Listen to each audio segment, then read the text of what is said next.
क्या है और किस लिए हम लोग इकट्ठे हुए हैं। हमारे देश में धार्मिक स्वतंत्रता की बात की जाती है, धर्म पे खतरे की बात की जाती है, लेकिन अभी जो दो मुद्दा है जिसको लेकर के आज का कार्यक्रम आयोजित है, उस कार्यक्रम में आप सबको बता देते हैं कि बीटी एक्ट 1949 के बारे में आप सबने सुना होगा।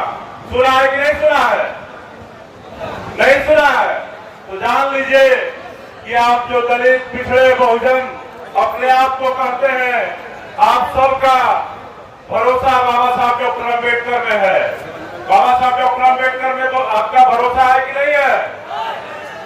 तो भरोसा है तो बाबा साहब डॉक्टर अम्बेडकर ने 14 अक्टूबर 1956 को बौद्ध धर्म की दीक्षा ली थी और उन्होंने बौद्ध धर्म के दीक्षा लेकर के उन्होंने कहा था कि मैं कुछ वर्षों में पूरे देश को बौद्धमय बना दूंगा और देश का जो शोषित वंचित पीड़ित समाज है मैं उसको बौद्ध धर्म के रास्ते पे चलने के लिए अग्रसर करने का काम करूंगा और देश में बौद्ध धर्म का ही कार्य मैं करूंगा अपने पूरे जीवन में। लेकिन मैं आपको बता देना चाहता हूं कि विश्व में जो विश्व का धरोहर है, भारत का धरोहर है, महाबोधि महाविहार, जहाँ पे बोध गया मंदिर है, जहाँ पे तथागत बुद्ध ने शिक्षा प्राप्त किया था, जहाँ उनको ज्ञान की प्राप्ति हुई थी, और उस स्थल पे जहाँ पे एक तरफ इस देश में जितने भी हिंदू धर्म के देवी देवताओं के मंदिर है वहाँ पे हिंदुओं का कब्जा है, वही वहाँ पे पूजा पाठ कराते हैं, वहीं पे धार्मिक अनुष्ठान और तमाम लोग वही लोग करते हैं। और उसी प्रकार से जिस प्रकार से मस्जिदों में मुसलमानों का अपना वहाँ पे धार्मिक आजादी है कि वहाँ पे जाकर के इबादत कर सके, उसी प्रकार से जिस प्रकार से सिखों का गुरु घरों में इबादत करने का अधिकार है, जिस प्रकार से जैन धर्म का इबादत करने का अधिकार है, लेकिन हमें कहते हुए बहुत दुख हो रही है कि जो तथागत बुद्ध को मानने वाले लोग हैं उनको उन्हीं के बिहार में, मैं आपको बता देता हूँ इस इतिहास को, हमें लगता है कि हमारे समाज को लोग अभी जानते भी नहीं है कि तथागत बुद्ध का जो महाबोधि महाविहार है जहाँ पर उनको ज्ञान की प्राप्ति हुई, वहाँ पे तथागत बुद्ध के महाबोधि महाविहार में जिसको सम्राट अशोक ने बनवाया उस पे आज भी बौद्धों का कब्जा नहीं है। वो अपनी पूजा पाठ और जो धार्मिक अनुष्ठान होते हैं उसको नहीं कर पाते हैं और वहाँ पे आज भी सिर्फ और सिर्फ वही अपर कास्ट हिंदुओं का कब्जा है, जिसकी वजह से वहाँ पे बौद्धों को ना वहाँ के जो पूजा पाठ है उसमें भागीदारी मिलती है, ना वहाँ पे जो दुनिया भर से फंड इकट्ठा होते हैं उससे वो बौद्ध धर्म का विकास कर पाते हैं, ना किसी प्रकार का वहाँ पे जो बौद्ध धर्म को तथागत बुद्ध के विचारों को बढ़ाने का जो कार्य है वो कर पाते हैं। क्योंकि मंदिर तो बौद्धों का है लेकिन उस पे कब्जा चंद मनवादियों का है और चंद लोगों का है, और उसके लिए सरकार ने एक ऐसा कानून बनाया जो भारत की आजादी के पहले का कानून, जबकि संविधान कहता है कि 26 जनवरी 1950 के पहले का जो भी कानून होगा उसको भारत में लागू नहीं किया जाएगा, वो मान्य नहीं होगा। लेकिन हम पूछना चाहते हैं बिहार के मुख्यमंत्री नीतीश कुमार जी से भी, केंद्र के प्रधानमंत्री नरेंद्र मोदी जी से भी कि बीटी एक्ट 1949 जब भारत में संविधान लागू है तो 1949 का कानून अभी तक क्यों लागू है, और उस कानून का रखवाली के तहत जो बीटीएमसी में आपने जो मेंबर बनाया है 4 बौद्धों को और 4 गैर बौद्धों को, सिर्फ हिंदुओं को, अपर कास्ट हिंदुओं को, और एक जो गया जिला का डीएम होता है, बीटी एक्ट की वजह से आजादी के बाद से अब तक वहाँ का डीएम भी हिंदू ही होगा, ऐसा बीटी एक्ट कहता है। तो आप सोचिए कि बौद्धों का आपका जो अधिकार है, आपके मंदिर में आपको पूजा पाठ करने का भी अधिकार नहीं है, उस बीटी एक्ट को रद्द कराने के लिए भीम आर्मी, आजाद समाज पार्टी, हमारे नेता चंद्रशेखर आजाद दृढ़ निश्चय कर करके उसमें लगातार हम लोगों ने विरासत बचाओ भारत बचाओ यात्रा चला रहे थे, लेकिन युद्ध विराम की वजह से वो यात्रा हम लोगों को रद्द करनी पड़ी, युद्ध की वजह से, सीमा पे तनाव की वजह से। लेकिन वो बीटी एक्ट 1949 को लेकर के भीम आर्मी, आजाद समाज पार्टी जल्द ही उसमें महाधरना स्टार्ट करने वाली है, और बोध गया में ही हम लोग अपने हक अधिकार को छीनने के लिए, महाबोधि महाविहार को मुक्त कराने के लिए, पंडे पुरोहितों से कब्जा मुक्त कराने के लिए, बीटी एक्ट 1949 को रद्द कराने के लिए हम लोग धरना स्टार्ट करेंगे। दूसरी तरफ मुसलमानों का बहुत ही महत्वपूर्ण मुद्दा है। उनको मस्जिदों को, उनके ईदगाहों को, उनके मदरसों को और उनके तमाम जो धार्मिक आस्था की प्रतीक जो निशानी है, जो जमीनें हैं, उनको छीनने के लिए केंद्र सरकार ने वक्फ कानून ला करके मुसलमानों के मदरसों को कब्जा करने का काम करने के लिए उन्होंने नया कानून बनाया है। उनके मस्जिदों को कब्जा करने का कानून नया बनाया है। उनके जो ईदगाह है उसको कब्जा करने का कानून बनाया है। इन तमाम मुद्दों को लेकर के हम सभी लोग भीम आर्मी और आजाद समाज पार्टी के जो लोग हैं, हम लोग लगातार सड़क पर संघर्ष कर रहे हैं। उन तमाम मुद्दों को लेकर के हम सबको बिहार में लड़ना है, लेकिन हम सबको सबसे पहले अपने इतिहास को जानने की आवश्यकता है।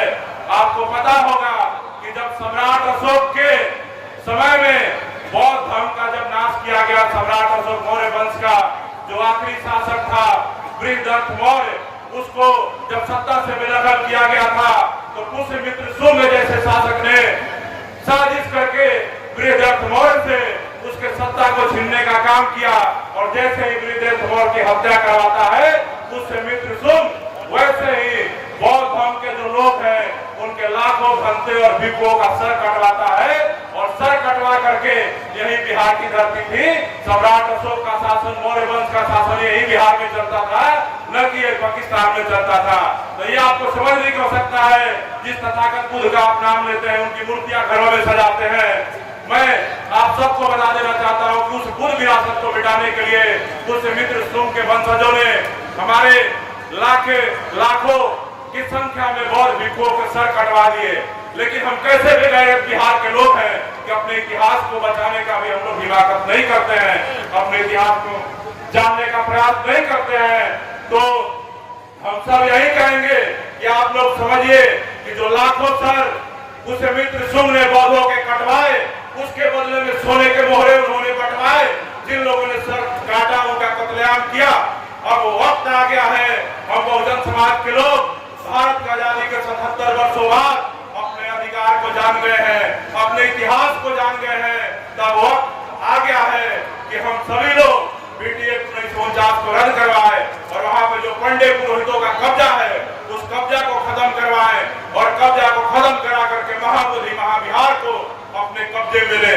आप सोचिए, इस देश में अगर राम मंदिर पे कोई दूसरे धर्म का लोग जाकर के कब्जा जमा ले, क्या बताइए इस देश में शांति का माहौल रहेगा कि यहाँ पे दंगा हो जाएगा? बताइए, दंगा होगा कि नहीं होगा? हो जाएगा। बताइए, किसी मस्जिद में कोई हिंदू धर्म के लोग जाकर के वहां पे कुछ करे तो बताइए माहौल अशांत होगा कि नहीं होगा? गुरु घर में जाकर के सिखों के प्रतीक चिन्हों पे, उनके गुरुद्वारों में जाकर के कोई कब्जा कर ले, वहां पे जाकर के पदाधिकारी बन जाए, बताइए वहां पे क्या होगा?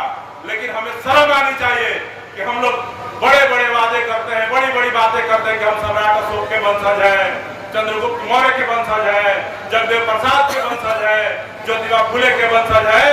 हम लोग तमाम कर्पूरी ठाकुर का नाम लेते हैं, लेकिन यही बिहार है जहाँ पे आपके सम्राट अशोक का वंशज होने वाले लोगों को मैं बता देना चाहता हूँ, आप भीमा कोरेगांव का नाम लेते हैं, लेकिन अभी भी महाबोधि महाविहार आपके कब्जे में नहीं है। तो हमें शर्म आनी चाहिए। हम सभी लोगों को उस मामले पे मुखद्दा से खड़ा होकर के, जन समूह तैयार करके, उस आंदोलन को मजबूती प्रदान करके BTA 1949 को रद्द कराने के लिए भीम आर्मी के साथ खड़े होकर के अपना झंडा डंडा लेकर के आंदोलन रद्द जैसे ही आदेश होगा उस धरना में शामिल होने का काम करना चाहिए। नहीं तो ये समाज, ये आने वाली हमारी पीढ़ियां आप सबसे सवाल पूछेगी कि महाबोधि महाविहार पे जब कब्जा किया जा रहा था, वहां पे जब जबरदस्ती शिवलिंग बैठाया जा रहा था, वहां पे जबरन जगन्नाथ मंदिर बनवाया जा रहा था, तो तुम क्या कर रहे थे? तो इसका जब जवाब आपके पास नहीं होगा तो आपके बाल बच्चे कहेंगे कि तुम नालायक लोग हमारे इतिहास, हमारे विरासत को नहीं बचा सके। तुम पे हमें शर्म आता है तुमको अपना पूर्वज कहने में, अपना बाप कहने में। तो मैं यही कहूंगा हमारे समाज के, बहुजन समाज के जो लोग भी यहाँ पे इकट्ठा हैं, माताएं बहने, हमारे भाई बुजुर्ग, मैं आप सबसे कहूंगा BTA 1949 को रद्द कराने के लिए आप सभी लोग अपना कमर कस लीजिए और जो वक्फ संशोधन कानून है उस तमाम मामलों को लेकर के मैं आग्रह करता हूँ कि इस देश में जो हालात सिर्फ और सिर्फ दलितों, पिछड़ों का अधिकार छीने जा रहे हैं, और ये नहीं तो फिर मुसलमानों का अधिकार छीने जा रहे हैं। बताइए, कभी किसी सवर्ण का अधिकार छीना गया? जबरन यहाँ पे मस्जिदों पे मंदिर बनाया जा रहा है। यहाँ दलितों के महाबोधि महाविहार, पिछड़ों के महाबोधि, बहुजनों के महाबोधि महाविहार पे शिवलिंग स्थापित किया जा रहा है। लेकिन ये सोया हुआ समाज अभी भी जगने को तैयार नहीं है। तो मैं बता देता हूँ कि वो समय भी देर नहीं आएगा। जिस प्रकार से भाजपा और आरएसएस ने षड्यंत्र जारी रखा है, मैं दावे के साथ कहता हूँ कि ये समाज गुलामी के जंजीरों में जकड़ जाएगा और हम हाथ पांव मारते रहेंगे। ना आप अपना इतिहास बचा सकते हैं, ना विरासत बचा सकते हैं, ना आप अपना सम्मान बचा सकते हैं। हमें दुख होता है, हम मुजफ्फरपुर जिले में कल से ही हम है यहाँ पे। मैं एक घटना पे गया था, हमारे समाज की एक बच्ची 9-10 साल की बच्ची है जिसके साथ दुष्कर्म किया गया, उसका पेट चीर दिया गया, अपनी जीवन गला काट दिया गया। वो जीवन और मृत्यु का जंग लड़ रही है यही आपके एसकेएमसीएच अस्पताल में। लेकिन इस समाज के अंदर आक्रोश नहीं है, उनका खून नहीं खौलता है। तो हमें लगता है कि इस समाज को अपने आप में शर्म आनी चाहिए। और आप जिन नेताओं को अभी तक मजबूत करने का काम किए हैं, उन नेताओं से सवाल भी आप नहीं पूछते हैं कि हमारे बुढ़न्नी की बेटी के साथ इस तरह की जाहिलियत को अंजाम दिया गया। लोकसभा में कौन बोल रहा है, बिहार के विधानसभा में कौन बोल रहा है, कौन विधायक कौन सांसद इस मुद्दे पे आवाज उठा रहा है? वहां पे भी आप लोग मौन है। मैंने जब उस बेटी का जब दर्द देखा और उसके जब हाथों से मैंने देखा कि कलम से लिख करके वो बता रही है कि उसके साथ किस तरह की घटना को दुर्दांत तरीके से, विभत्स तरीके से घटना को अंजाम दिया गया है, तो मेरा रूह कांप गया।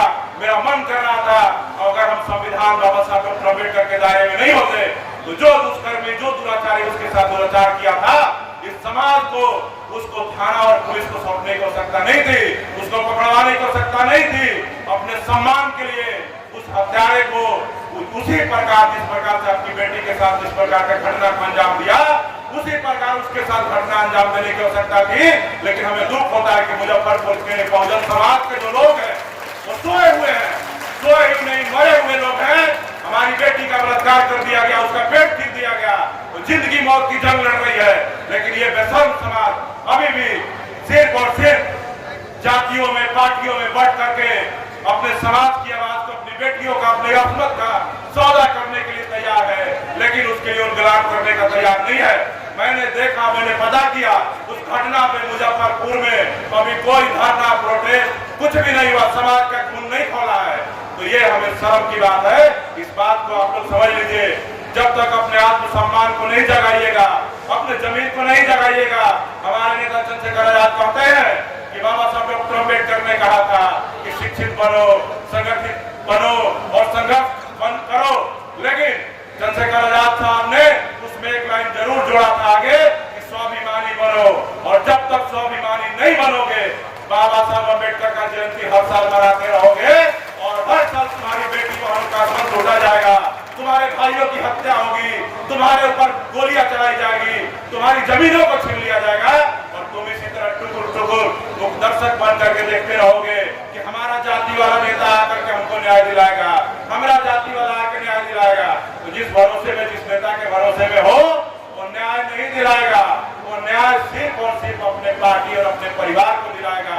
अगर विश्वास नहीं है तो लोकसभा चुनाव में आपने देख लिया, पार्टी और परिवार वाले नेताओं को कोई अपने जीजा को जिताने में व्यस्त है, कोई अपनी बहू को जिताने में व्यस्त है। अभी विधानसभा का चुनाव आ रहा है, पता चलेगा कि भतीजा भी लॉन्च हो गया, पता चलेगा कि भगना भी लॉन्च हो गया। और ये समाज जो है ऐसे ही गुलाम बन करके 35 रिजर्व सीटों में विधायक बनाते रहेगा, 100 रिजर्व सीटों में सांसद बनाते रहेगा। लेकिन लोकसभा में बोलने वाला एक भी मर्द बिहार का नेता नहीं है। सारे के सारे नामर्द लोगों को अपने विधानसभा और लोकसभा में भेजने का काम किया है।